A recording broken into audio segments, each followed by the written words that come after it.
Over the years, HAPLAST has continuously pursued quality, innovation, and sustainable development. These efforts have been recognized through prestigious awards and achievements that reflect our commitment to customers, employees, and society. In 2025, HAPLAST's chairwoman, Ms. Hannah, was honored with the Golden Rose Award, recognizing outstanding female entrepreneurs who contribute to economic development and sustainable business practices.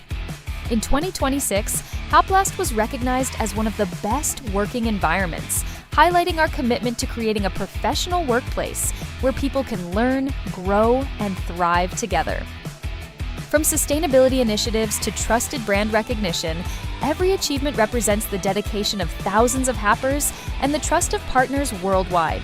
These milestones continue to inspire us to deliver reliable packaging solutions for global markets.